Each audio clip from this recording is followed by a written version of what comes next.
All right. Hello, everyone. Good morning, good afternoon, good evening, wherever you may be. And welcome to Brian's Badger Lodge. My name is Brian Martinez. I'm the host of this show.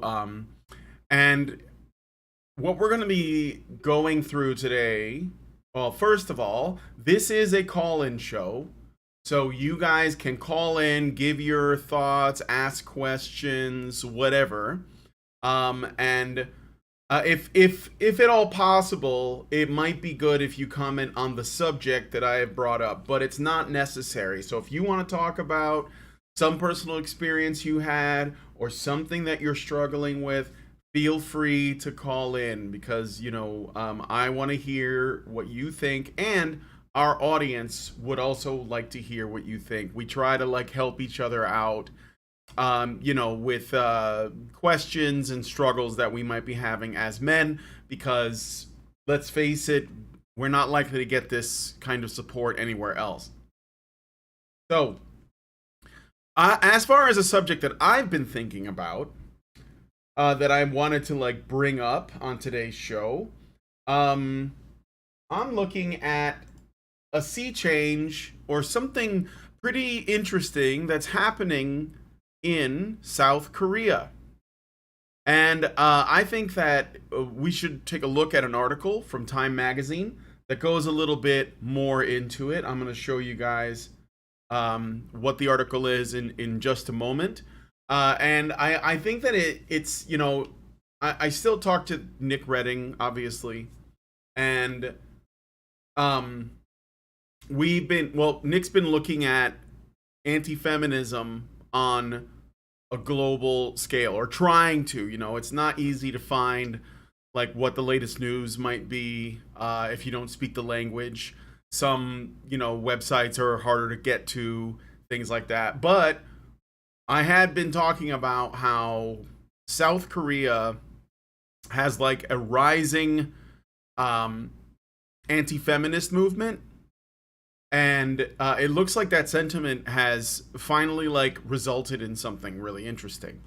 So, and I think that if people who are anti-feminists around the world are more aware of other movements or other pushback on this and other criticisms of this ideology, it's good for us in that it helps us see that we're not the only ones affected by this, but also that the feminists may not have as much control over the minds and hearts of normal people, not as much as they want us to think. Because I think that a lot of what these woke movements they sort of rely on this idea that they want everyone to believe that they represent the majority opinion. But I've been saying for a while that I think that they're actually a very small percentage, but they actually happen to have a massive platform. They have, access to the big tech companies, and they're in academia, and they're in all these spaces, and they have authority in those spaces, but they don't actually make up the majority of the people's view.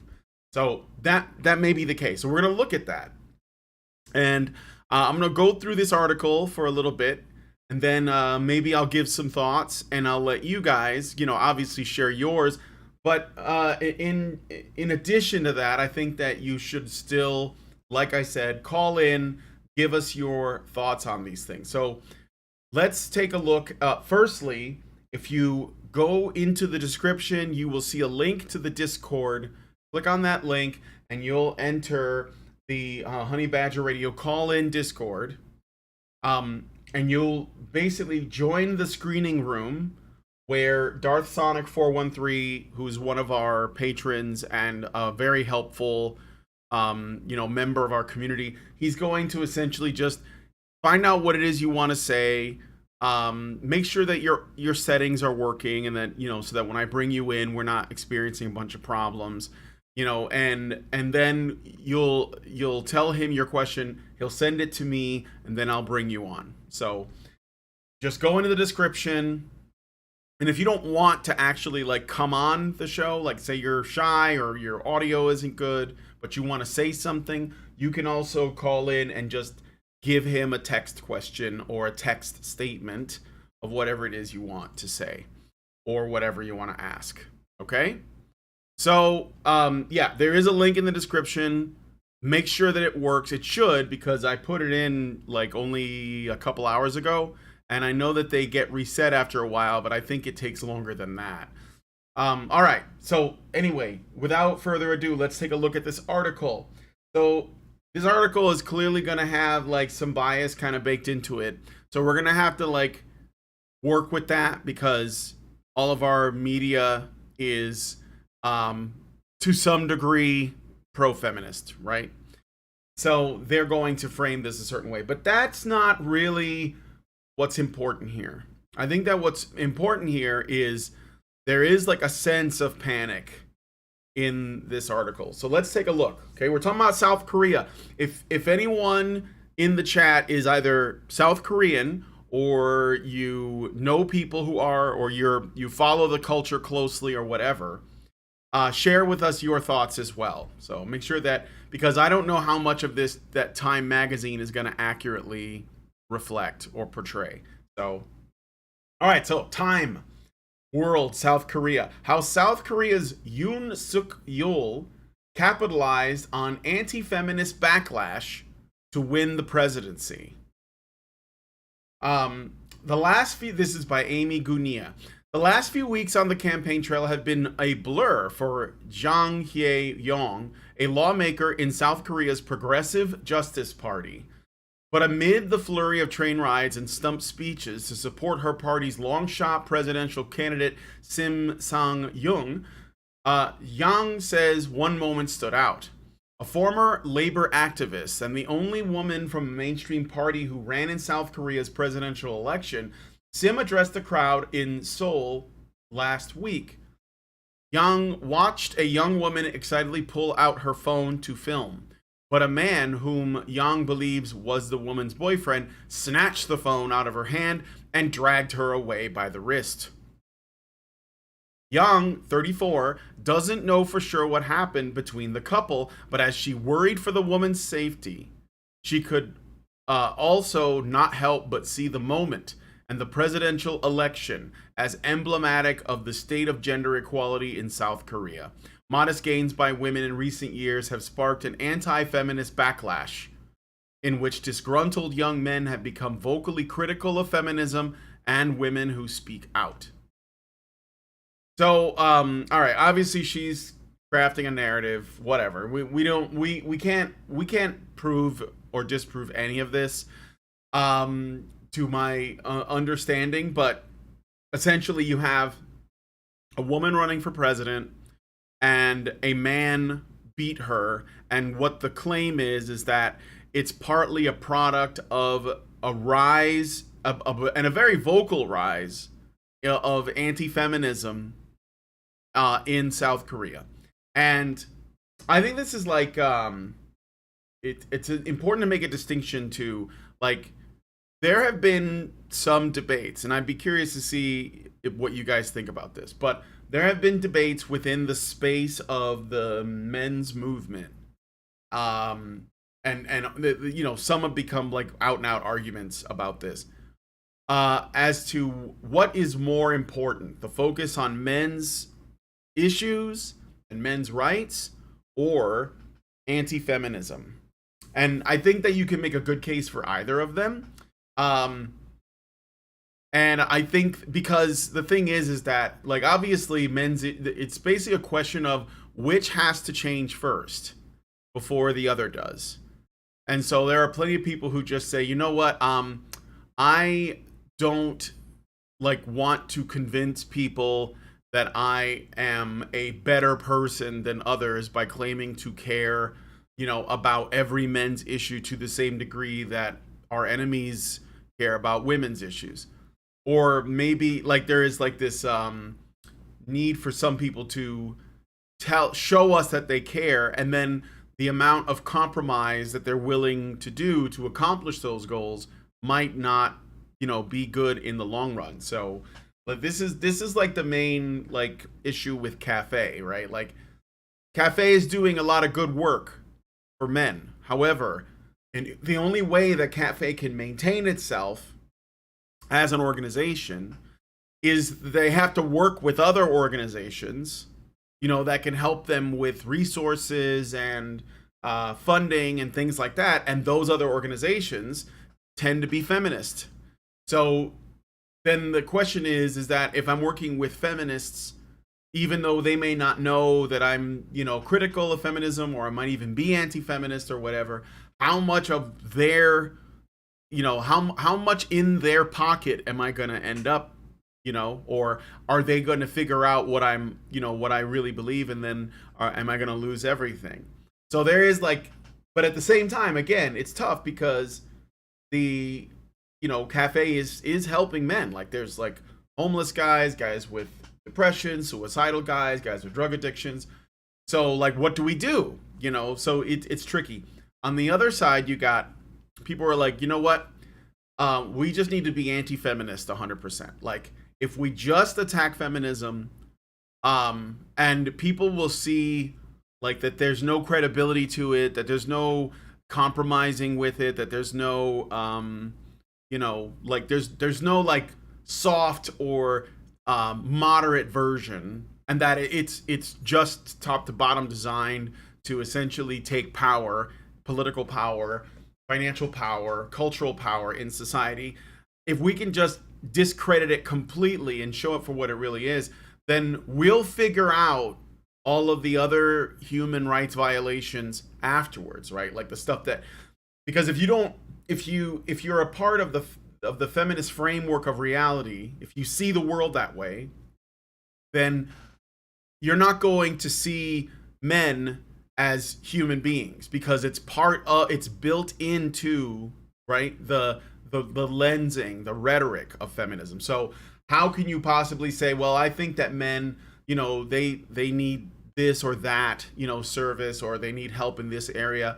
Like if you don't see them as human because most of the world can't fathom it, or they don't want to look at it, then how can you help men unless you change that? So and the only way to change the way we look at men is to eliminate feminism from our minds, right, as like a way of framing reality.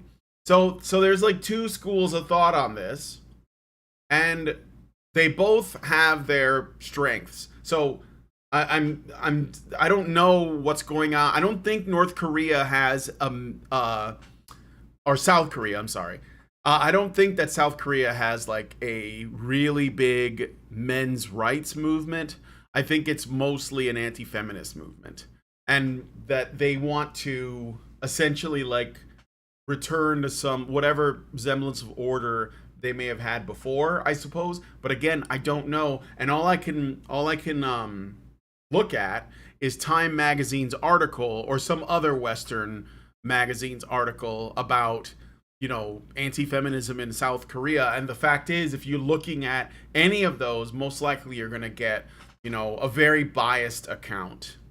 So because the people who write this stuff are all feminists, so obviously they don't want to look bad, and they don't really even seem to want to understand why there's a growing anti-feminist sentiment in South Korea. So if I say North Korea on accident, just ignore it. Like obviously North Korea has more equality than anyone else, and there's no way they could be criticized. Everyone is equally poor in North Korea. So anyway, let me see. Yeah, so they're using this narrative of like some boyfriend who was mean to a woman because she wanted to take a picture of like some woman running for president. And this is like just your typical, story. We don't know how true it is. We don't know if it is at all. So no candidate. Let me just make sure here. Yeah, so they're calling them the gains, modest gains by women in recent years. No candidate capitalized on the anti-feminist movement like Yoon Suk Yeol, who narrowly won the Wednesday's election and will become South Korea's next leader. The populist from the Conservative People Power Party, the PPP, worked to appeal to men who are anxious about losing ground to women and helped turn a fringe online community into a major political force. So again, I could tell that there's a lot of like sprinkling of bias and, calling it the conservative people. I don't know if populism is the same as conservatism, but I mean, it doesn't really matter because they're just using that to sort of like, get you looking at it in this way. And apparently this guy worked to appeal to men who are anxious about losing ground to women. Now, I don't think that's true. What I bet is happening is that men are basically, they're having concerns about their own futures.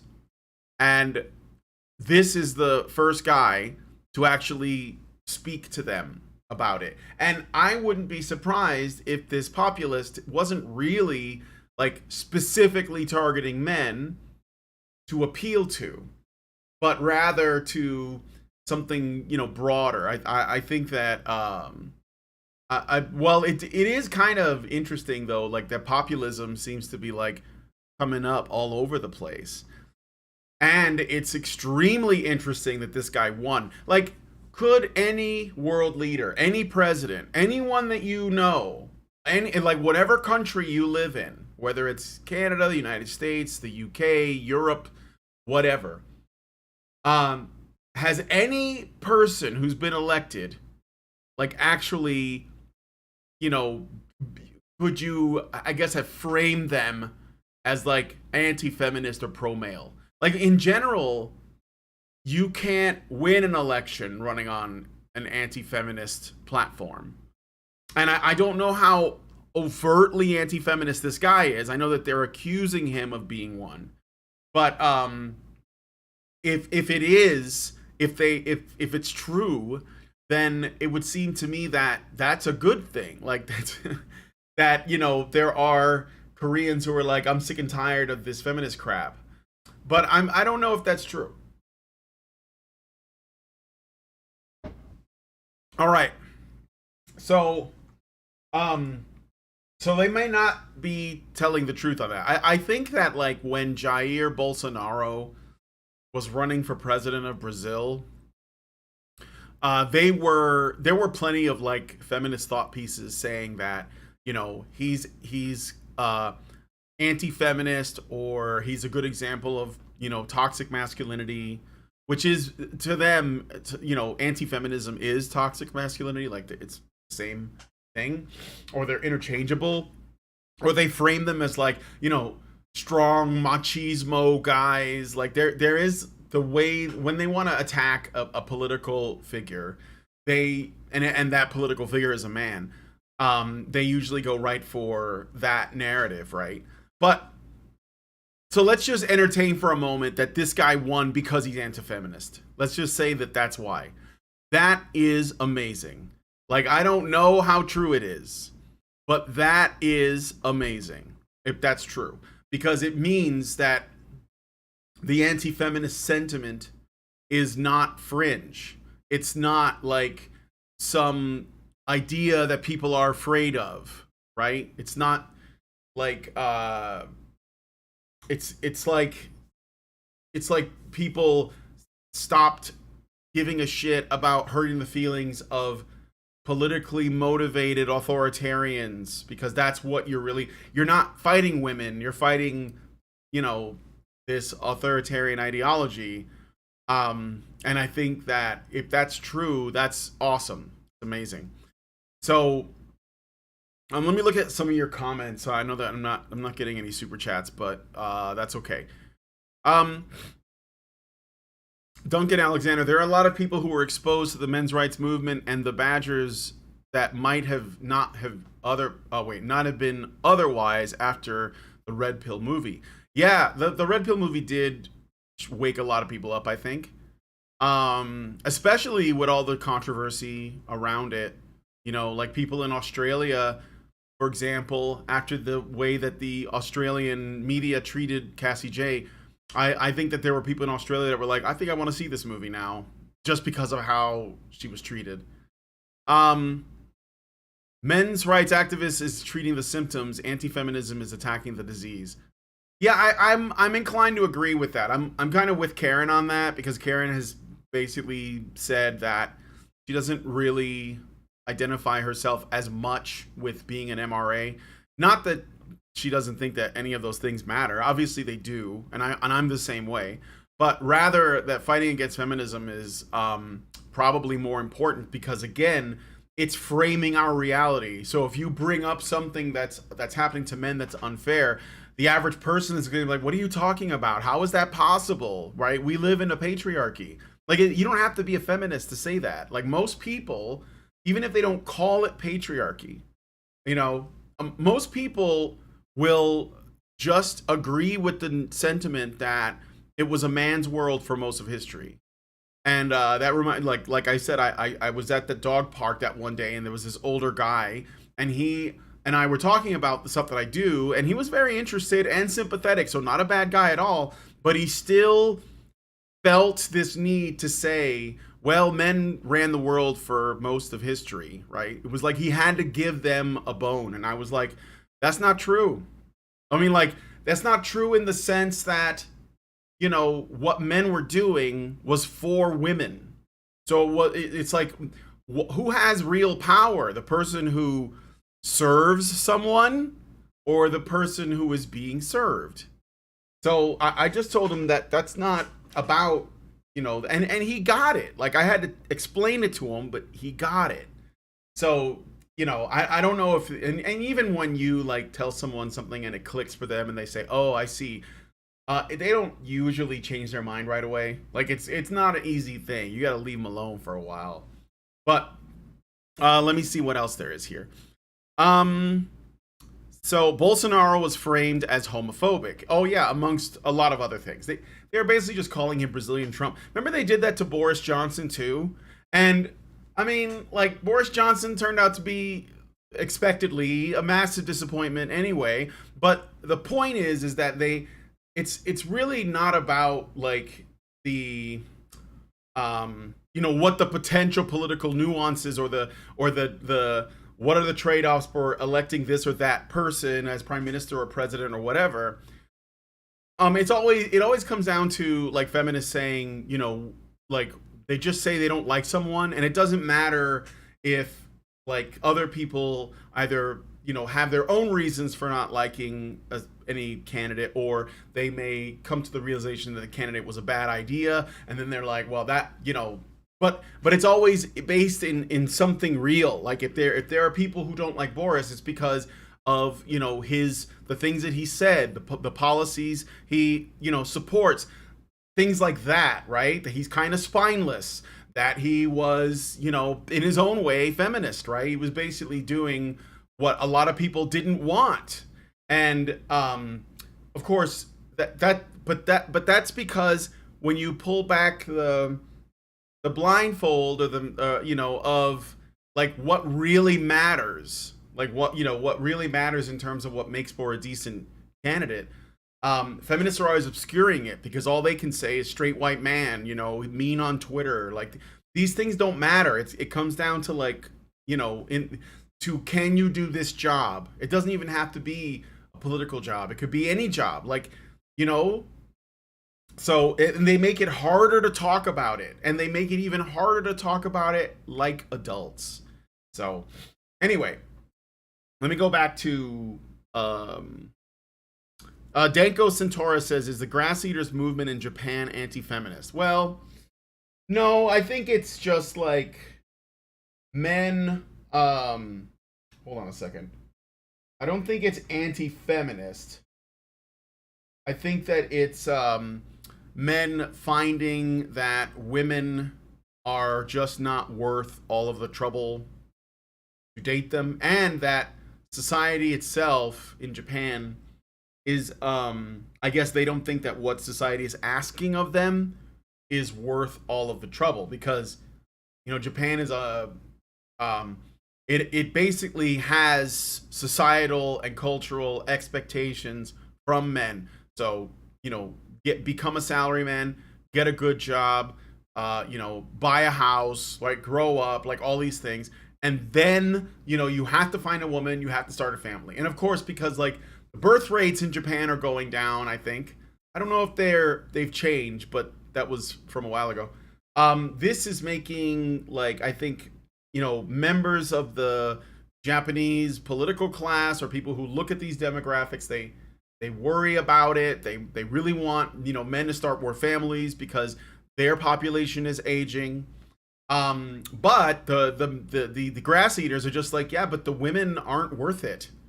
Like they're super like shallow, materialistic. This is what they claim, okay? They're fickle. It's too much work for them, and on top of that, they're also expected to essentially, be the breadwinner and all this, and they're just like, no, I don't want to do any of that. I think I just want to like watch anime and play video games. And again, I don't know like how like rampant that is in Japan, but I can't blame them because they're not really offering Japanese men a very good, like there isn't much on the table there. Like maybe the women do need to look in the mirror and make some changes because they end up like, getting depressed because they can't find anyone. So, yeah. So let me see. Noba fan says, isn't Fringe a small unpopular group? Wouldn't that mean that the leftist making the claim believes that Fringe is just something they don't like?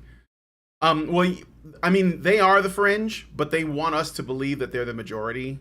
So there's like this massive gaslighting that comes from big tech and academics and intellectuals and activists, pundits, the media. But the fact is, I think that the beliefs that SJWs hold are super fringe. Like even, I think that this is one of the reasons why I'm so like vocal about like liberals, not leftists. This is why I'm so vocal that liberals need to like side with conservatives because they have more in common with them than they do leftists. And you can like and then we can see clearly. It's like turning on the turning on the light in a roach infested apartment.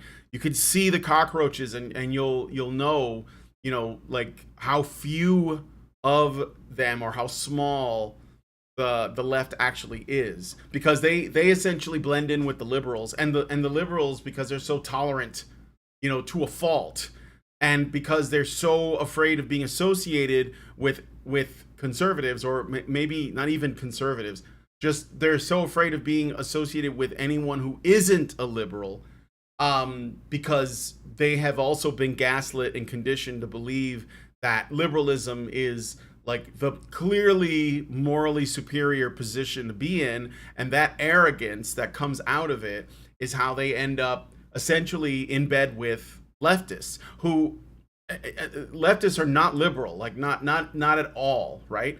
So, but liberals can't see it because they're too busy worried about the right or conservatives or moderates, like, which is most people are like, yeah, like they're moderate. They're just like, look, I don't care what you do in your personal life as long as I don't want to be like, I don't need to hear about it, right? I don't need to know about what you do in the bedroom. I don't need to know about those things. I just got a weird message. Stream. Oh, my stream data is kind of low. Can you guys hear me okay? See that my I don't know why it's so low. Anyway, that's a little bit worrying. Looks like it's building back up. So you can hear me, okay. Yeah, I'm seeing the kilobytes per second are really low, and I'm like trying to figure out why that is. Well, hopefully nothing weird happens. All right. So if something does happen, I'll come right back if I can. So let me see. The anti-feminist sentiment has grown quite a bit in Western society, but due to companies having women in positions of power like HR, it's best to be quiet. Yeah, That's another thing, you know. I mean, like it's become so embedded in like every aspect of our life now that it won't be easy to like put out all the cancer. But I think if people stop caring, like that's how it starts, right? You have to stop giving a shit what feminists say. You have to make it too expensive for companies to continue to allow HR departments and by extension unions, because their unions are often politically motivated as well as entities, don't allow them to essentially bully you, you know, into in line, because the HR departments abuse their power like all the time. So I think that there is a sentiment, yes, and I think it's growing, and I think that once women start walking away or backing away from feminism, I think that it's just going to become like a domino effect after that. You know? Mm. Yeah, my kilobytes are going up, but I don't know why they went down to begin with. All right, let me get back to this article. Um, let's see. Yoon. Yeah. So, oh wait. The populists from the Conservative People's Power Party worked to appeal to men who are anxious about losing ground to women and help turn a fringe online community into a major political force. Again, if that's true, the only way that could be is if the sentiment of anti-feminism in South Korea was big enough that they would vote purely based on that. Um, but it probably would be more fair to look at the policy proposals that, or the promises that, you know, all the candidates made, because a woman who just runs on being a woman, that can get her a lot of votes. But I think that South Koreans are probably like not as easily convinced by those kinds of emotional. So, all right, Yoon called for the Ministry of Gender Equality and Family to be abolished. What? And accused its officials of treating men like potential sex criminals. All right. He has blamed the company's low birth rates on feminism, saying that feminism prevents healthy relationships between men and women. He also said that he doesn't think systemic structural discrimination based on gender exists in South Korea, despite Korean women being at or near the bottom of the developed world in a host of economic and social indicators. Oh, well, this guy sounds pretty good so far. Hmm. Assuming this is all true, which, I mean, they could be like extrapolating from something else he said to like, you know, accuse him, but if he just straight up said that, like, that guy's a Chad. And whoever voted for him. According to an exit poll conducted by 3 South Korean broadcasters, some 59% of men in their 20s and 53% of men in their 30s voted for him. Just 34% of women in their 20s supported him. The anti-feminist sentiment was widely used to gain voters in the election, says Lee Yi-yoon of the feminist group Hail. I hope I'm not butchering that. It was even the main strategy. Wow. So, what is this? Because I'm gonna look it up. No, that's a singer. Well, that's okay. That's some Stan shit. I will figure this out a little bit later. I'm curious about this feminist group because I don't know how radical they are. You know, um, the stream just hiccuped. Okay, I think it's good now because I'm looking at the kilobytes and they're back up to the acceptable normal levels. So, all right, how anti-feminism became a political force. And again, this is these. I think these are important things to ask about because, like, if it's a growing trend and it's in South Korea, and it might, I think that Japan could be experiencing the start of it, but I don't know for sure. And we've been talking about this in the United States, in Canada, and in the UK for a while, but I don't know how, it's hard to see how popular it is. But there is something great about knowing that people in other parts of the world are having similar experiences or similar beliefs about this, you know, hate movement, basically. Um, how anti-feminism became a political force. Both leading presidential candidates incorporated at least some anti-feminist rhetoric into their campaigns in an attempt to attract young men. Lee Jae-myung, who represented President Moon Jae-in's Democratic Party of Korea, campaigned on a platform of fixing social inequalities through progressive policies like ensuring that at least 30% of top officials are women. In a March 1st interview with Time, he criticized Yoon's contention that gender equality wasn't systemic. I think it's very important to acknowledge the inequalities and issues of gender inequality that women suffer structurally in our society, he said. So this is just like, he's just, paying all of the lip service he can to women so that he can guarantee that he's going to get their vote.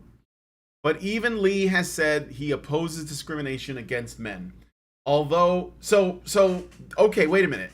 He has said that he opposes discrimination against men, and she is saying that this is anti-feminist. So she is ultimately saying that anti-feminism means that you have to discriminate against men. Or if you are a feminist, you have to discriminate against men. Although he is against Yoon's plan to abolish the Gender Equality Ministry, he has called for the government agency to be revamped. So they're saying this is what they think, right? Women say that they worry that the anti-feminist language used by such high-profile figures will normalize the movement and further marginalize women in South Korea. A combination of rampant economic inequality, slowing growth, and some of the most patriarchal social dynamics in the developed world managed to turn gender equality into a polarizing election issue. The main candidates are kind of messaging their whole campaign to speak to this very disgruntled population of young men who feel like they are being left behind, says Sharon Yoon, an assistant professor of Korean studies, I'm sure Korean gender studies, at the University of Notre Dame. At a polling station in Incheon, a city of 3 million just outside Seoul, Seo Jae-sang, 28, told Time that gender equality was only third or fourth on his list of political priorities. First was South Korea's increasingly unaffordable housing market. The average price of an apartment in Seoul has more than doubled in the last 5 years to about $1 million. But he agrees with Yoon Suk-yeol that the Gender Equality Ministry should be dismantled because it is escalating gender issues. So okay, they gave us a little bit of a peek into like what other issues might affect someone's like voting, priorities. And of course, the Time magazine journalist is saying she thinks it's a terrible tragedy that gender equality is only about third or fourth on this guy's list. I don't think it needs to be anywhere. There's no such thing as gender equality. It's like you're literally chasing like a pink elephant. But yeah, I mean, the housing market thing sounds bad. Although I probably wouldn't want to live in a city like Seoul because or Seoul. That's like a really big city, right? So that's probably one of the reasons why everything costs so much. Some experts caution against attributing too much of Yoon's victory to his anti-feminist campaign promises, especially given the razor-thin margins. Yoon claimed that 48.6% of the vote and Lee won 47.8% of the vote. The campaign was also marked by mudslinging and misconduct. Lee's wife allegedly used his staff to run personal errands, and Yoon has faced questions over his unscientific beliefs, including the use of a shaman and an anal acupuncturist, which he has denied. So then there's no point in talking about that. I know that you want to make them both look bad, but that's kind of pointless. Many voters were also frustrated with Moon, who is barred from running for a second term by the Constitution for failing to curb surging property prices. His term was also beset by corruption scandals, including local officials using insider language or insider knowledge to invest in real estate. The Notre Dame professor Yoon says that it appears from exit polls that both men and women in their 20s were more concerned about picking a candidate who would improve their economic standing than gender issues. The sharp divide amongst men and women in their 20s is striking, she says. It is unclear whether men voted for Yoon because they resonated with his anti-feminist rhetoric or because they were concerned about the real estate scandals that have tainted Moon's legacy. I'm going to read a little bit more and then I think I'll take a call, okay? Other political commentators say that the victor's anti-feminist tactics backfired. It seems like women who would have voted for Sim, a third-party candidate, might have voted for Lee. Closing the gap between Yoon and his closest rival, says Young Im Lee, who specializes in gender and elections in East Asia at California State University, Sacramento. So, again, I think that, like, I could keep going and see, but I think that this is really just going to, like, this is just going to be like feminist advocacy, you know, that this is obviously the patriarchy and the only solution is for us to, you know, continue to fund and support feminists. And, you know, this isn't just a Western problem. This is an Eastern problem, blah, blah, blah. I think that we're getting into the, like, how do we advocate for feminism part of this article. So there could be more, but I don't know if there is. There is a link to the article in the description, so you guys can read it yourself, and give your thoughts on whatever else she has to say. But I think that this is actually a pretty, like, I'm gonna say that I am encouraged by this. I think that people are waking up. I think that South Koreans in particular seem, and again, there has been an anti-feminist movement in South Korea that is very well known, very popular compared to men's movements or anti-feminist movements in the West. So that's good because it means that people are listening. I mean, some of the things that the South Korean, like, anti-feminist advocates complain about are a little bit silly, but because I did cover some of them in stories, but I think that it's growing in popularity, and I think as a result of that, it may be a little bit more focused and a little bit more, let's say, like, intellectually rigorous. So you're not like, oh, you know, they make fun of our penis size, because there was this one group of feminists that, you know, their symbol was this, like, hand gesture, which is supposed to mean that men have small penises, and the anti-feminist groups complained about it. And I mean, you know, it's kind of like the dumbest thing to get mad about, but again, I think that in the long run it looks like it's working out because people are you know, voting for, and they're not letting the gender equality conversation impact their votes. But this guy did just barely skate by, so it's not like Korea has become based. But it's worth pointing out, though, that it looks like things might be shifting, and it, you know, this is also the case in India. Like, you know, India has had a men's movement for a long time, and they've been very critical of feminists in their country, in their governments, etc. Some countries are in worse shape than others. I know in Spain, for example, it's basically run by feminists now. But, like, if people keep speaking out, it's actually pretty encouraging to know that, like, in other parts of the world, you know, people are figuring this stuff out and they're becoming more and more vocal. So hopefully that will that as a trend will continue. And if you have the means to, like, let's say if you have a friend and they live in some other country and you think that they're, pretty like anti-feminist, or they could be, maybe you should reach out to them and see what the state of their nation is like. Like how much influence does feminism have over your culture, over your government? I mean, I imagine that in most of our cases, it's a lot, right? It's, because it works top down. So you get like people that go into government and they work with academics, intellectuals, people who, and all those people usually are feminist, and they will impose the basic framework of feminism into their everyday life, which is what causes people to believe that that must be the truth of everyone's experience, and so they just regurgitate it because they don't want to think too much about it. And of course that feeds into it. So, all right, let's take some calls.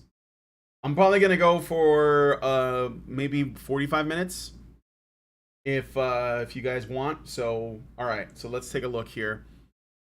Darsonic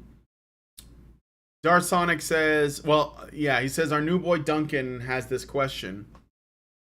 He's noticed a lot of folks who would be considered the prototypical Chad, that is successful with women and looks hot, that buy into feminist talking points despite being the very avatars of toxic masculinity that feminists love to bemoan. Is this a product of the times and feminism as an ideology, or is this something that is natural and part of the natural dynamic of men and women through the ages? All right, I'm going to bring Duncan in. So I hope he's ready. Start Sonic. I'm going to drag him in right now. Hello, Duncan. Welcome to the show. You have to unmute. You're muted for some reason. I'm so sorry. I did not know you were about to pull him on, so he's still muted. Everything crap. Duncan, can you hear me? He's muted right now. Yes, I know. I didn't think you were that close to being done. I was so focusing on answering multiple people's questions and whatnot that I wasn't listening to your stream at the time. I'm so sorry. Duncan, please unmute. Duncan. It's all right. I'll move him back. Since He's you're a caller. Yeah, I know. Since you're here, No. What? I want to make sure that he's good. I'll be right back. All right. All right, I'm gonna try and bring him in again. So let's do it. He looks like he's unmuted this time. Duncan, I'm bringing you back in. Are you good? Hello? All right. Let me just message them.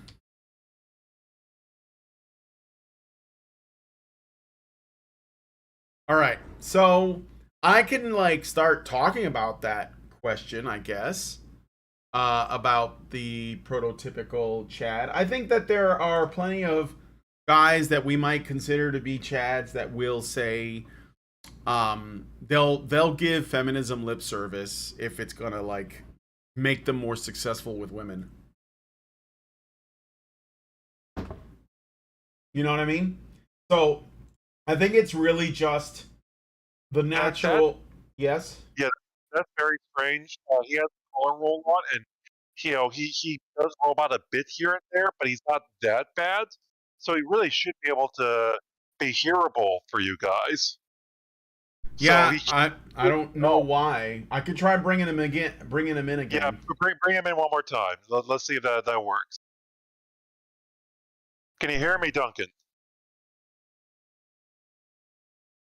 Duncan. Oh no.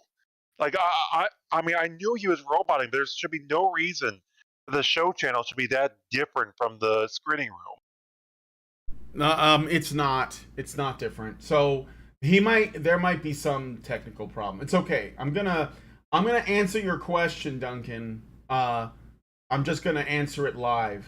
So I apologize. All right, Darth, I moved him back. And I'm moving Yeah, back okay. soon. I'm gonna go back. Yeah. Okay. All right. So anyway, so what I think is the case is that, like, you know, there's what feminists say they want. Oh, Duncan, you're here. Hi. Okay. What Yes, were you gonna Brian, say? I can hear you perfectly now. Cool. Sorry, the question I was going to pull up was just, and I mean, this is something that comes up for me quite often. I'm in South Africa. I went to an all-boys boarding school. I know quite a lot of like macho dudes, sort of prototypical chads, guys who, sleep with quite a few women and are quite, at least on the surface, seemed quite confident.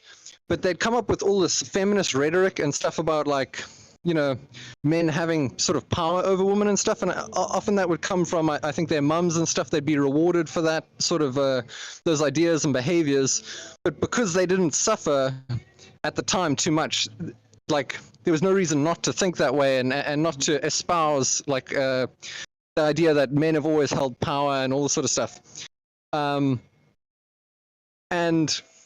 I mean, even their dads would allow their mums to like continue to indoctrinate them with this sort of stuff until they suffer enough that they change their way of thinking. And I'm wondering, is this something that's just because of how the world is now, or is that not something that's always been like a mechanism of like men and women? And also, like I was talking to the screener, Darth, and just saying how in the past there were all these reasons that we had to suffer because we didn't have the technology that we have now, but now it's like we're inventing more reasons to suffer because that's what makes men is and us as humans like move forward and grow is like suffering. I don't know, like, and overcoming it, and it's like a crucible.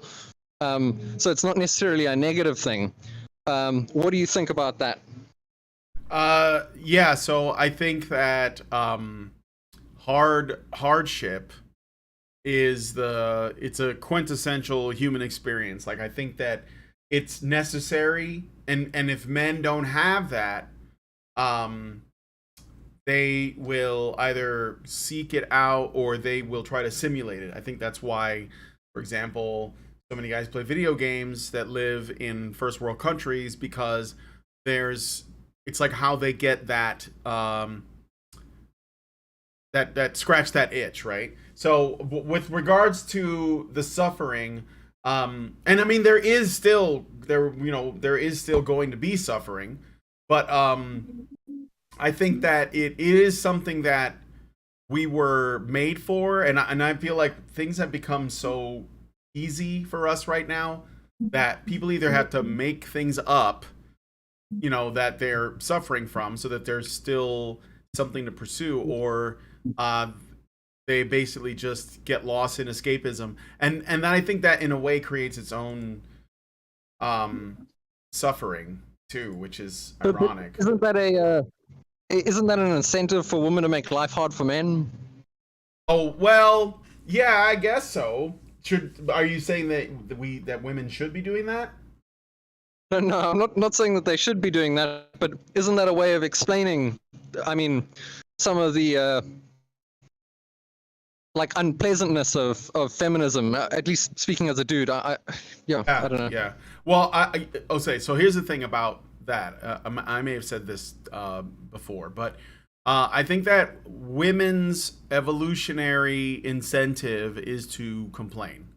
And I know it sounds like I'm just, making fun of women, but it's, if they don't complain about something that they feel is putting them in danger or putting them at risk or risking their children, then men will, they need to hear from the woman so that they know what they need to do. But the problem is that as men have like continued to make society more and more and more safe and more comfortable and more controlled and more orderly and organized, women have had to the programming that causes them to complain doesn't stop. They just find new things to complain about, and those things become more and more petty and small, in many ways, right? Or they can be like dangerous in other ways. Like, they might say, like, a woman might say, we need, healthcare to be free for everyone, right? That's like the new, a demand. Or they should get abortions paid for, by the state, things like that. So the issue, I think that is like the dynamic. Women complain, men try to, make them stop. So. I'm not disagreeing. I'm not disagreeing with you, but I also feel like, men are fueling the fire. No, not just men, but I mean, men are definitely fueling the fire by like putting, whether it's video games or any sort of like short-term pleasure or like at the forefront, instead of going into the things that we suffer, because like suffering's everywhere. Everybody suffers in one shape or form or another, and if you go into that, then you short circuit what women have to complain about. At least the way I'm seeing it is that women need to complain because that's something that, like, at least the woman I talked to, like Carly the other day, was just saying that they need to almost make men suffer or discipline them or whatever. It's like going to help them grow or something. But what I hear from her is that men aren't doing that for themselves. And I feel like that's something that each of us can do personally on an individual level. It's not something that, it's not some great big ideology that we're going to be able to like overcome, which is how I perceive like the Honey Badger Radio's kind of mission and the men's rights movement mission is like trying to overcome this like great big ideology, and I just don't see that as being the way forward. That's not to say that we don't have like a lot of great members and like MGTOWs and things like that in the chat coming up with like a lot of really good stuff, but I just feel like there's no going to be like some big great winning thing where we beat feminism or anything like that, because it's always going to be like this individual thing where we have to work on what's really meaningful for us in the moment to moment. Yeah, I mean, like, it's true. Like, we won't ever defeat it. I mean, like, there is no like final victory or anything like that. It's basically got to be ongoing. So what we need to do is what men are really good at, which is essentially establishing boundaries and enforcing those boundaries within reason, so that some of the absolutely insane things that are happening around the world, legally and politically, that are driven by this ideology, so that those things are like kept under control. It doesn't, like, obviously women and feminists are going to always exist and they're always going to believe what they believe, but right now they have basically dominated the conversation on gender. And so I think that what we need to do is shift that away, so that we're looking at it in maybe a more humanist fashion, but at least in a fashion that is like not grounded in some religious belief about the relationship between men and women, but rather just like reality. Like, we're just looking at things as they are. And obviously they stand to lose a lot if that happens, because this is all just used to, acquire power and all of that. And like individual women who use it, maybe they just, like the idea of being a victim. It makes them more sympathetic. But like in general, they're not that dangerous. You can just avoid them. But I'm talking about like where it operates from the top down as like that's where the real danger is. So, as far as I'm sorry, go ahead. Can really relate to that. Oh, sure. Thank you. I can really relate to that. Just growing up, I was sexually abused as a kid between the ages of 6 and 11. Happened a few times, but then I felt like I was never allowed to speak about that because men are always predatory, and that's the message I got growing all the way up, and not being able to have that like talk with somebody or to share about what happened until I was like much older, or being treated like I must just somehow that like it's all right what happened or something, or laughed at or whatever like that. Like that feels like a negative consequence of the world we're living in. But when I hear feminists talk about, even my sister or like loved ones talking about abortion rights and stuff, it feels like that's what they're defending. They're afraid that they're going to be in a world where they can't talk about the things that they need to talk about. Yeah, and I don't know how true that is. I don't believe it is. I think that like we've kind of spoiled women for generations, and we're starting to feel the effects of that. I bet 100 years ago women wouldn't be complaining about the stuff that today's women are, and they wouldn't even like be all that concerned, unless of course they were. And again, this is, I believe that feminism is something that could only exist in a world where there's so much comfort and safety that you women are just bored, like so especially if they're elite women, like high class women, because working class women they probably always have something they have to do. So yeah, I mean that's my belief, but I agree with you. Like what I want to do is basically just make it legal for men to spend time with other men, to help each other out, to mentor each other, and that just doesn't, like, that's not allowed right now. I mean, there are men's groups, but you notice that they're constantly under fire by feminist journalists, which is basically another way of saying journalists. So because they don't want men doing that, and you have to ask, like, well, why is that a problem? And of course, when men benefit, women don't lose. So it's not like whatever men, it's not zero sum, right? Whatever, when you have fewer men who are depressed and suicidal, or homicidal, that are like they're not interested in like shooting up a school because they feel like society hates them, they're less misanthropic, they're less self-destructive, they feel like their life has meaning and purpose. If you have fewer men that are like that, and more men that have like a direction, a goal, a place to move towards, and they also have the tools to deal with their own suffering, because I think that when a man becomes self-destructive or whatever, it's because he's suffering and doesn't have the appropriate tools to confront and overcome it. If you have fewer men like that, women benefit. Like, society benefits and women benefit. So feminists will have you believe that whatever men gain, women lose. But that's just not true, because everything that men do, just about everything that men do, ultimately is used to benefit at least a woman, if not women in general. Brian, I'm a part of a few like Narcotics Anonymous meetings. I've been in recovery for about 8 years, and here locally in South Africa, I'm a part of a few meetings. And recently, we started like a men's meeting, and it's amazing how like the stuff we share in the men's meeting is not stuff that we share when they're women around, and it's the most basic stuff.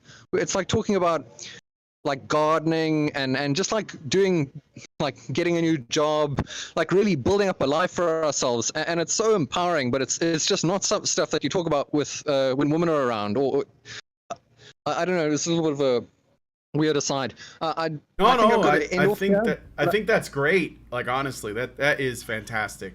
And congratulations. You said that you Narcotics Anonymous, so on your success. Cool, thank you. Yeah, I'm gonna leave here, but thank you so much, and thanks for all the good work that you do. Yeah, cheers. All right, thank you, Duncan. I'm gonna move you back into the yeah. Oh, well, he did it himself. He just okay. So that's cool. Are there any other questions? I see like there's like 2 people in there with Darth Sonic. I can go for a little while longer. So if they have questions, whether they are calling in or just maybe sending a message. So okay, so let's take a look at what you guys are saying in the meantime. Um, let's see. I just want to see if there's anything that I'm missing here. Chad femmes are more prevalent because there are more single parents. Oh, the thing about the Chad, yeah. So I believe that, like I said, the average, like if you're a Chad, right? And for you, maybe like attracting women comes easily. Um, it's probably not something you think a lot about when it comes to, like feminism's evils. Because feminism, there's a difference between what feminists say they like and what they actually like. So feminists will always talk crap about chads, but they actually want to bang them. They want to be in relationships with them. They want to be closer to them. They will, call soy boys heroes, and they'll laud them, especially if they're vocally feminist and everything, but they don't want to date them. They don't want to date those guys. So actually I have a tremendous, because I know that like it's a tactic that a lot of like these guys engage in. They're like, well, if I say I'm a feminist, then I'll get women to like me, but it doesn't work. Like just don't do it, right? And don't let these women like manipulate you into that. Like just be an individual. And I think that it just comes easy for chats because they can, like, if they praise feminism, for example, they might even believe that it's improving their odds. But the fact is that it's probably highly likely that they were gonna get laid anyway. Because feminist women don't actually want what they claim they want. So we have another question coming up. Okay, thank you, Darth Sonic. Just tell me who it is and give me a brief summary of the question, I guess. So let's see what you guys are talking about. I'll scroll up a bit.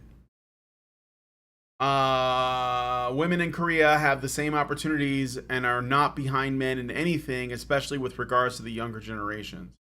Yeah, I have my doubts about that. Like, obviously, this woman is over painting Korea as patriarchal.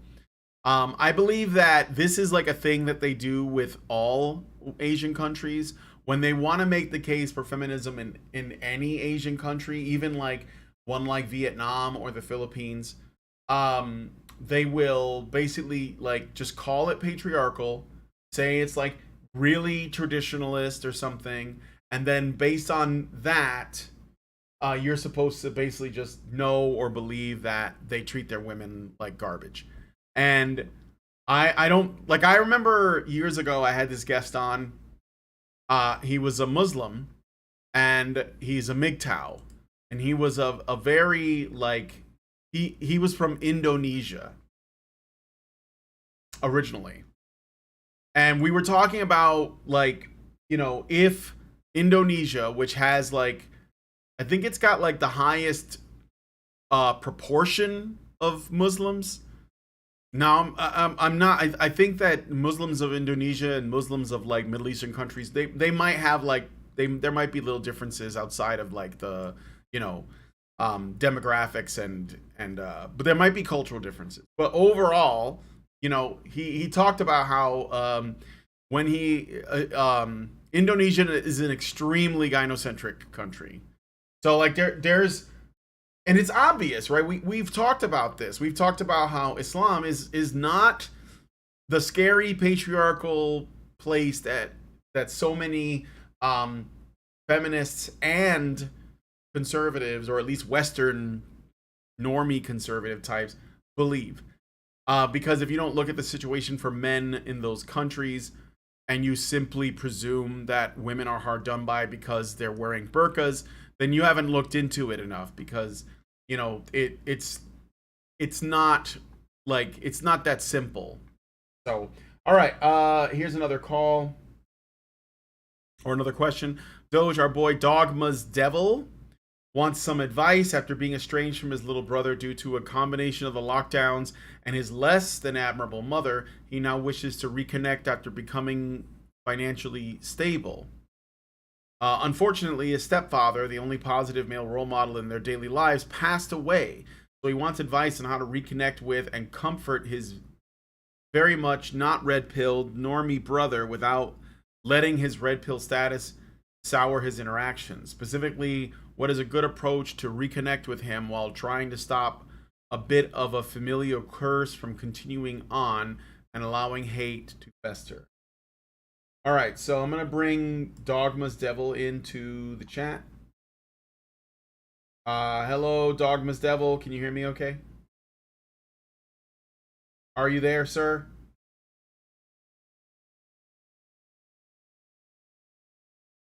Dogma's Devil, are you there? You're not muted on my end. All right, I'm going to have to move him back. When you guys figure that out, we'll get back to it. I'm sorry, I don't know what's going on, but people are struggling with audio things right now. This is a hell of a question. I could take this one off, like, without talking to him about it, I guess. I'm gonna have to apologize for this one. I don't know what happened there. Unlike with the last guy,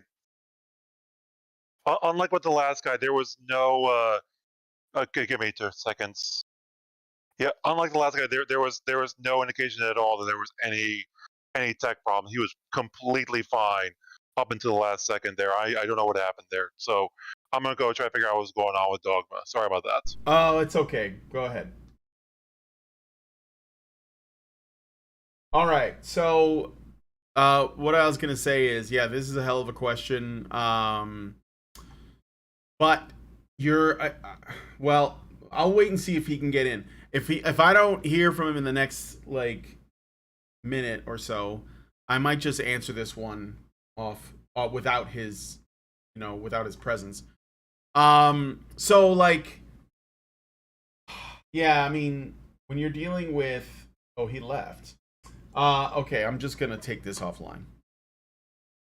Oh, Yes, hello. hi. Yeah. Yeah. Hi, Right for what's that up? post there. Yeah, I left my question there for the lads. I'll just run it by you there if it's okay. If it's all right with you. Yeah, go ahead. Yeah. Well, this is the thing. I've been a long time listener. Dropped off for a while, but I got back into his recently. But yeah, I essentially was getting my life together as such, but I wasn't able to see my little brother for a few years as a result of that, throughout the lockdowns and a little bit before that as well. And we don't have a really great motherly figure. That's the situation with that. Where are So you? If you don't mind me asking, where are you located?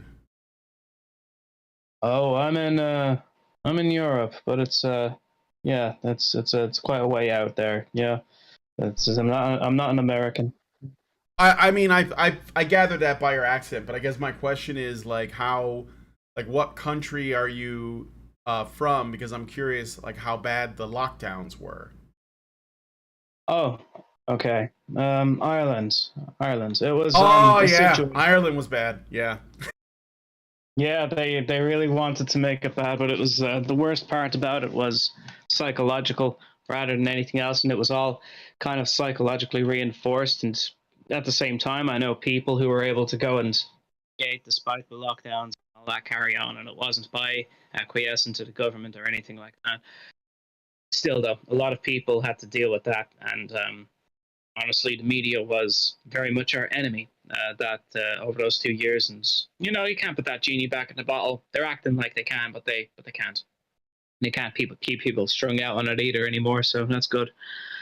So yeah, some of the normies are starting to turn here, and that isn't doing too that ain't doing too bad, honestly. It just means less trust in the mainstream is always a good thing.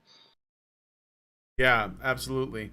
Yeah, I know Dave Cullen. He used to run a pretty big YouTube channel on YouTube, but he's now like on alternative media, and he lives in Ireland, and he's been vocally discussing like all of the government overreach and other things.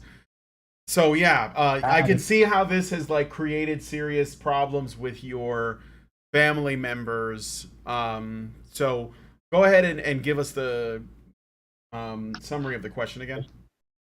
Well, before all of that, I mean, there wasn't it wasn't good with that side of my family for quite a while, and around the year I was deciding to go and get my life in order and make something of myself, and get a qualification and whatnot, and get a bit of money as well, or at least get a means of a steady bit of income, which I have now. It's okay. Yeah, I mean, I wasn't able to go and see my little brother for all those years, and now I'm trying to go and get that sorted, and get something back going. But like the week I'm trying to go and get this done as well, our stepfather, well, my stepfather, his father, he passed away just today. So. Oh, I'm so sorry to hear that. Yeah,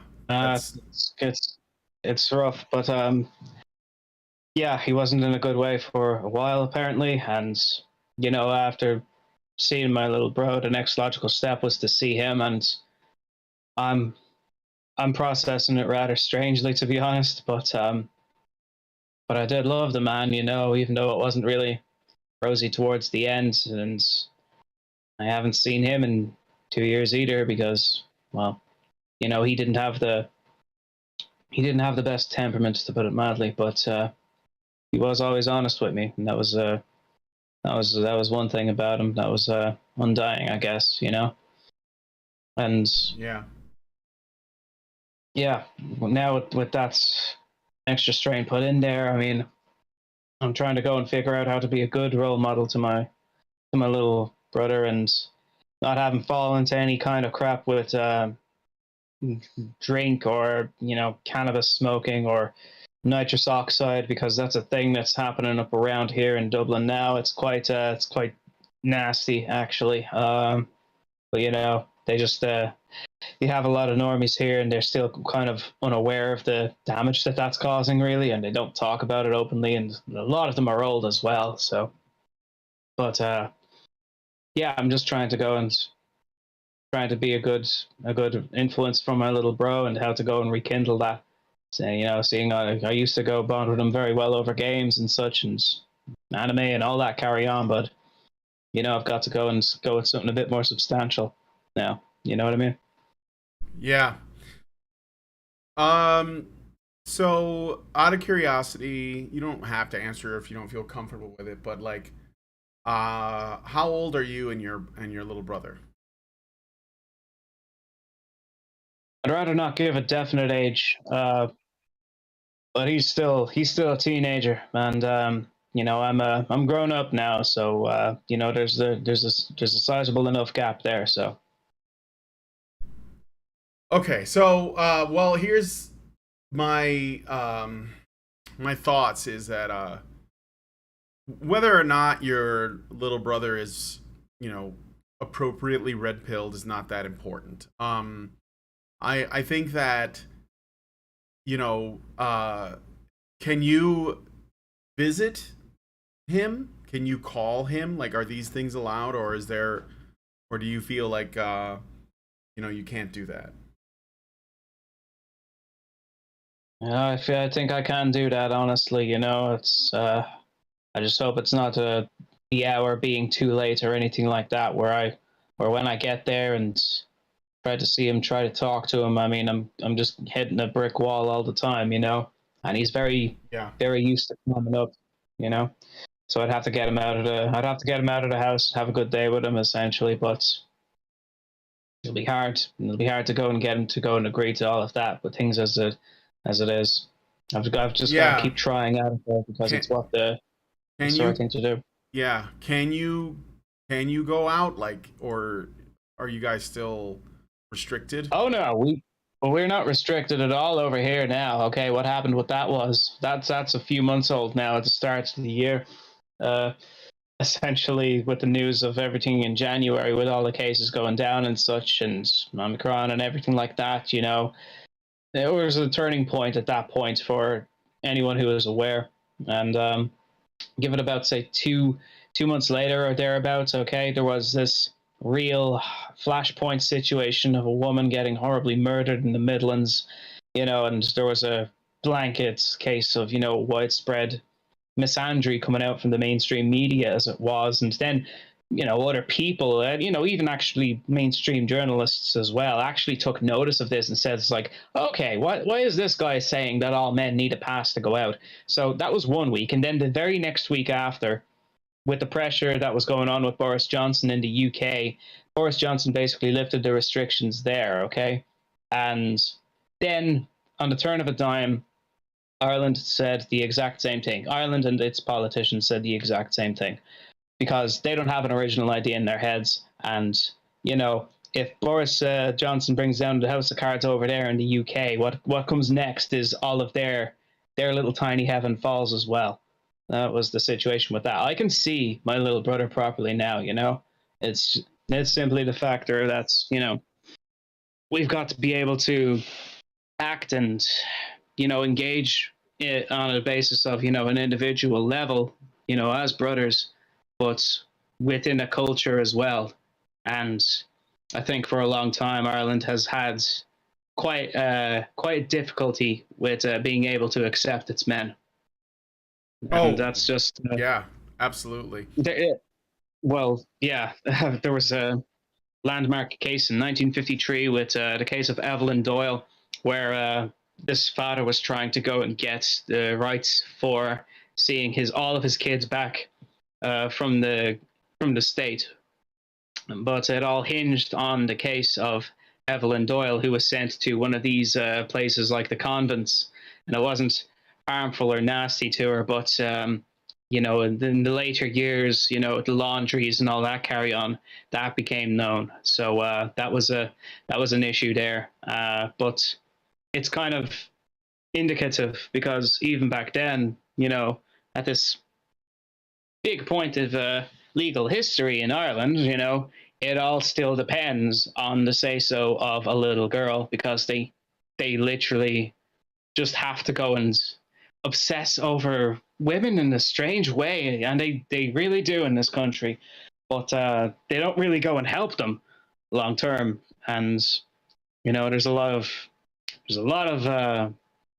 families that aren't doing necessarily very well, honestly. A lot of young people who want to start a family can't move out and get a house of their own.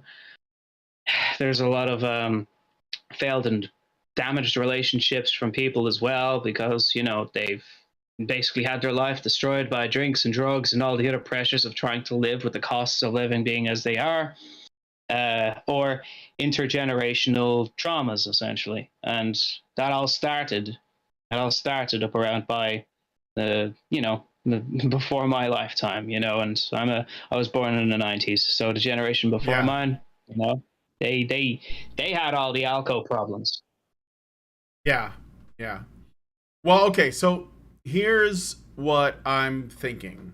I think that one thing that you may have to do when it comes to like reconnecting with your brother is to work slowly. So don't rush anything. Don't push too hard. Let him, like feel as though he can call you every once in a while to see how you're doing.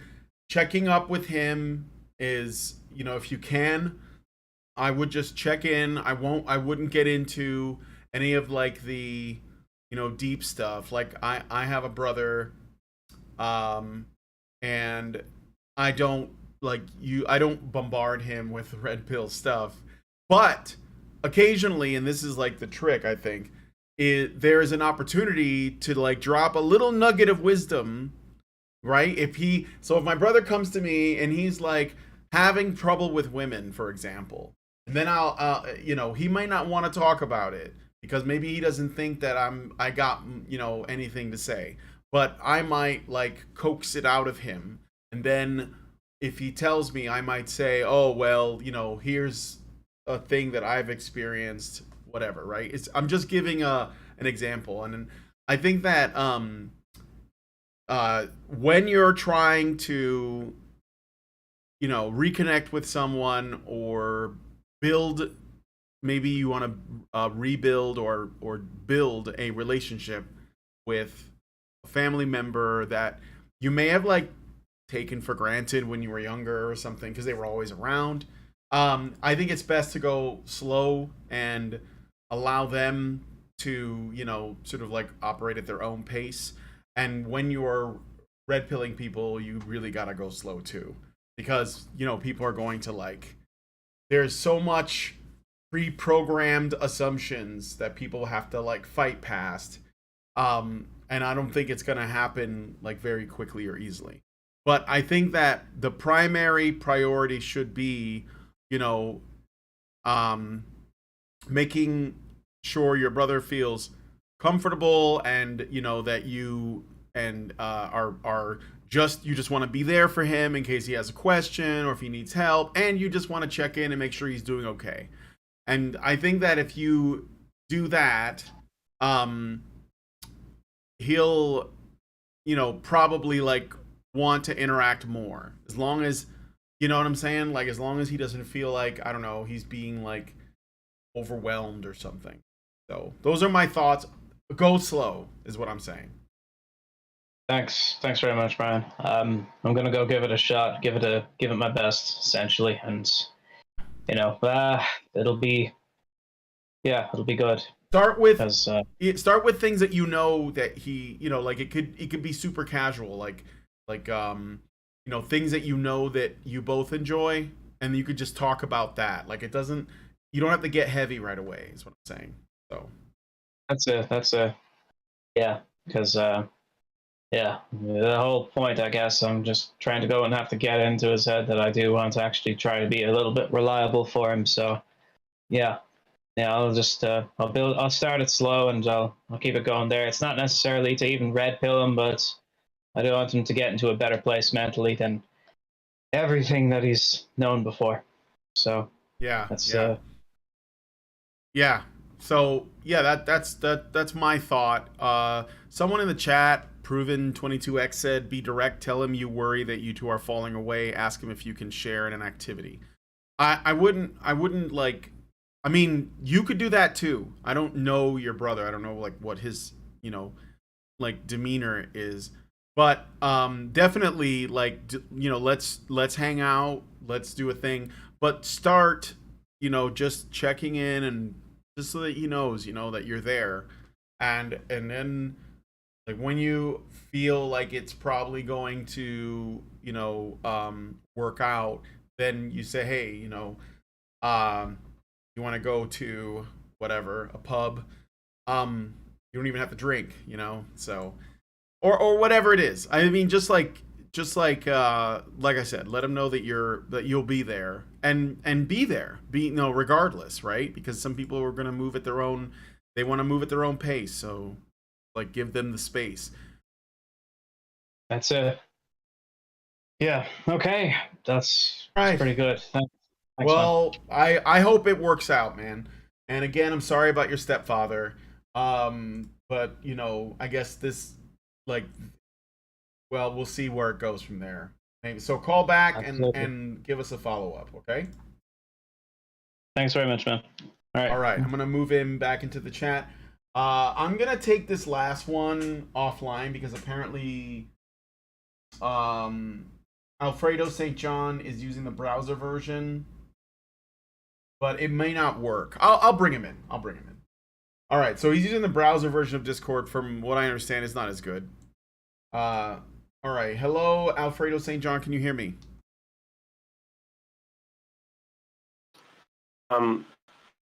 Who are you asking?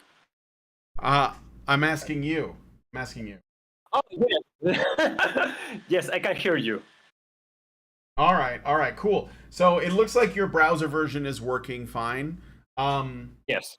So go ahead and, well, let's look at the question. So this is the last one. I'm not taking any more after this. Are you concerned that the current? Is that what you mean? The current anti-feminist frame itself as anti-modern feminism, suggesting that there was/is a good feminism?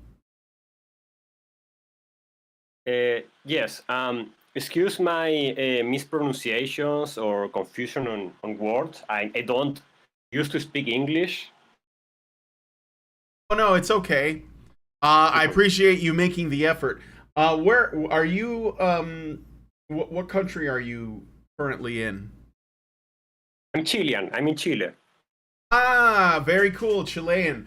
So let me ask, like, do you know if anti-feminism is, at all like popular in Chile? Like, I mean, not popular, but are there people there that are maybe they're writing blogs or making videos or something where they're making the same kind of critiques that we do in the States?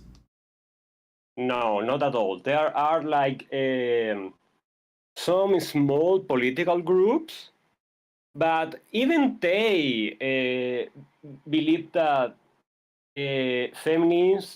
feminism was corrupted. It was like a good thing, and it was corrupted by the radical left. They are more like anti-radical left groups here in Chile. I see. I see. So, yeah, I mean that's a normal sentiment you will find, and I wouldn't be surprised, honestly, if the anti-feminism of South Korea, which I was reading about in this article, probably would agree with the notion that feminism was once good and necessary, and like radicals, co-opted it and took over.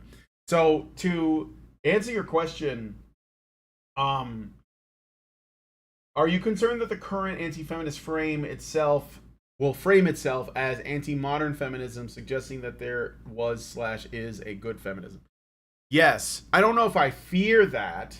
I'm not concerned for that.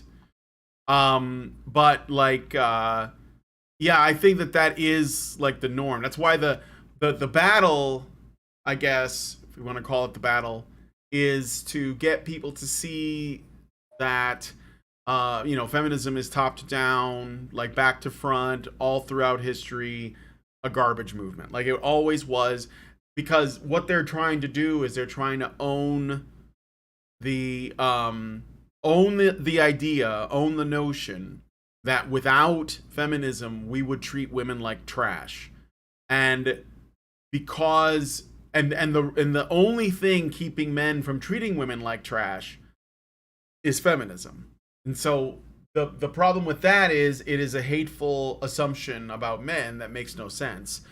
But that is the truth. Like that's why there are so many conservative women who work so hard to preserve some vestige of feminism, even if they will tell us to our faces that they don't like where feminism has gone.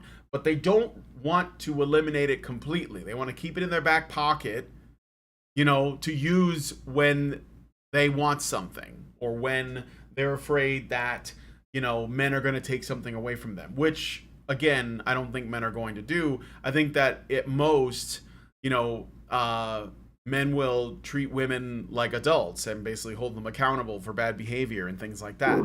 But they think that without feminism, women would be chattel. So. Yeah, I'm very worried about this because there's one guy, his name is Emmanuel Danan. He's an Argentinian political commentator. He's a libertarian. He's very big. He's a very big voice between libertarians in the Spanish-speaking world. And he has recently made videos appealing. I'm sorry. No. I know what you're saying. Appealing, right? Appealing. Yeah. Thanks. Appealing to feminism and women in general, saying that there was a past feminism that is against current feminism, that current feminism is nullified by past feminism. And he makes things like quoting John Stuart Mill book, the Slavery of Women, I think is called.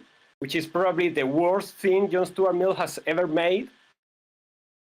And I think this is sabotaging his own movement.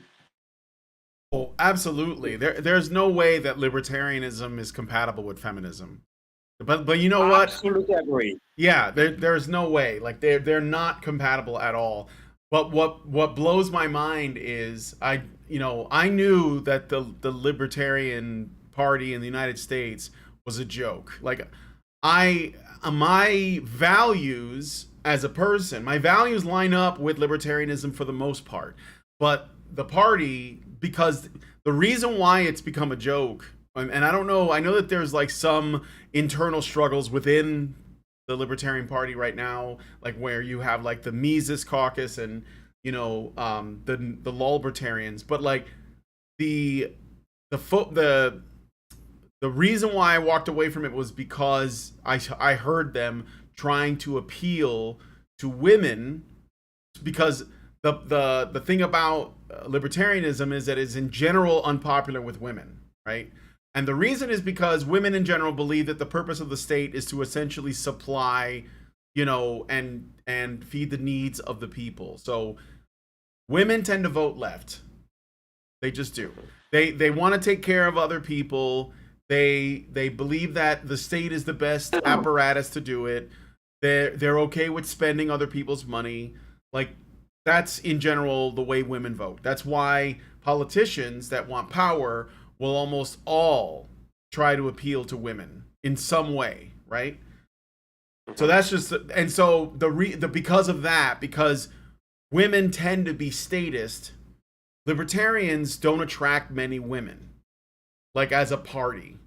So in an effort to try and like get more women to, support libertarianism, they pander to women.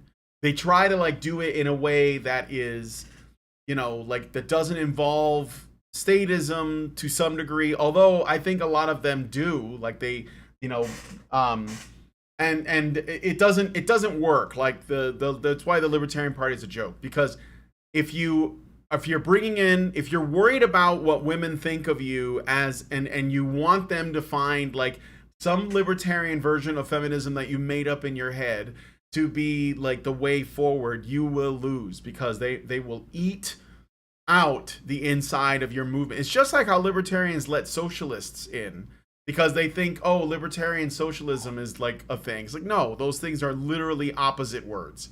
So like there's no way that exists. But the socialists, the Vosh types, they will go in there and then they'll corrupt it from the inside out, because they'll say, well, we need the state for that, So yeah, I'm not disappointed that this happened in the States, but I am surprised that you're the guy that you're talking about, that political pundit or that political commentator who is very popular because of his libertarianism is essentially shilling to women. You can't, like, you can't be a libertarian without making enemies with women. Like, you're going to make enemies with women. I'm sorry. So well, he does frame himself as anti-feminism, but he made the distinction, and it's like, no, I'm sorry, the moment you make the distinction, you lose. Yes, you're right. Exactly. There is, like, if you call yourself an anti-feminist, I think that actually takes some balls, because a lot of people who are critical of feminism won't say they're anti-feminist. And I think it's because they're worried about upsetting women. So I guess saying that is a plus. But if you're also trying to have your cake and eat it too, if you're trying to say, like, I'm anti-feminism of today, but I'm okay with feminism of yesterday, or feminism in this other country, like they need it. No, they don't. Like, like the Middle East doesn't need feminism. It would do more harm to them than what they're doing to themselves right now.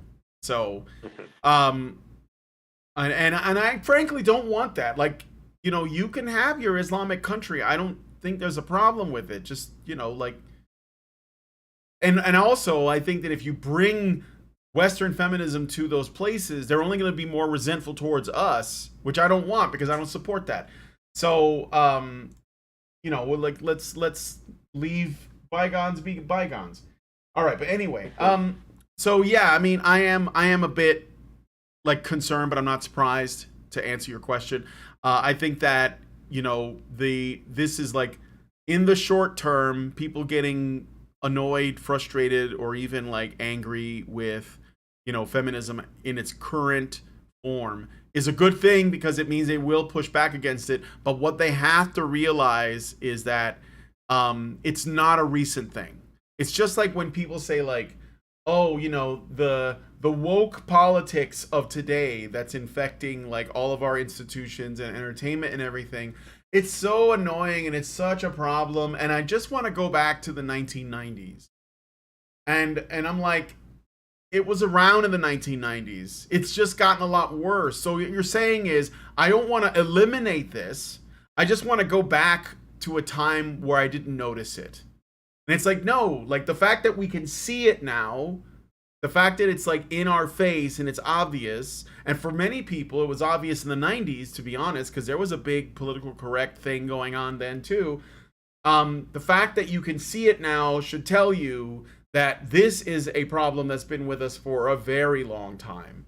And that like just wanting to go back to some like earlier period when you were young and ignorant is not what you want, because that means it's not gone. That just means you can't see it. So, you know, that's just it's a child's way of looking at things, is, you know, what I will say. We have to look at like uprooting it completely, and most of that has to happen in our own minds, where we're basically like, this thing is not legitimate, it was never legitimate, it has to go. So Yeah, I'm glad about this rise of anti-feminism, but I'm also worried about this warning, this danger. So that's why I wanted to draw away the alert. well, I appreciate you bringing that up, and it's really good to know that you know, that people from South America are listening, because I was curious about that. So thank you, Alfredo. I'm probably the only one, honestly. Maybe, but you know what? It's better than nobody. All right. Well, I'm gonna move you back, Alfredo. Thank you for coming on the show. Thank you, guys. Thank you very much. All right. Thank you. Have a good one. Okay. So, I think we're about ready to wrap this up. I got a super chat from Duncan Alexander for 70 ZAR. I think that ZARs are like South African, right? And he says, thanks again for your time, Brian. See you all in the next vid. Thank you for the kind donation. So I guess like I'm gonna wrap it up there. If anybody here, you know, is not American, because we already know the conditions in the United States, but I would really like to hear from people who are from other countries and what their experiences with, you know, feminism are, because I'm sure it's everywhere, because everybody has women, and so if you have women, you probably have some incarnation of this ideology. So give us like your experience with this, if you've had any in your home country or where you are living, and you know, like what are your thoughts on this this anti-feminist South Korean president? I hope he is as anti-feminist as Time Magazine is making it out to be, but I don't honestly know. So I'd like to know. I'd like to see that. Iggy Thunders gives us $10 and doesn't say anything. I'm gonna check Super Chows because sometimes I get them and I miss them. So I'm just gonna look up Super Chow really quick. No new Super Chows. So, all right. And let me just check over here on Rumble. Nope, nothing there. All right, so we're gonna close out the show now. Like I said, leave us a comment. Let us know what you think about what we discussed on the show today.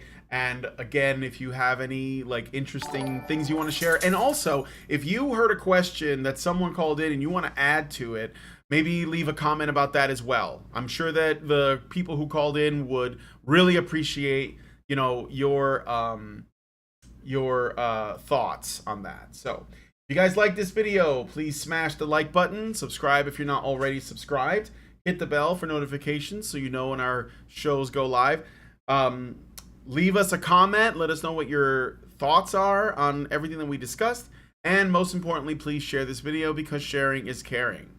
Thank you guys so much for coming on today's episode of the Badger Lodge, and we will talk to you all in the next video. What are you doing, Jojo? Men's rights activists are machines, dude. Okay? They are literal machines. They are talking point machines. They are impossible to fucking deal with, especially if you have like a couple dudes who have good memory on top of that too. Holy shit, you're fucked.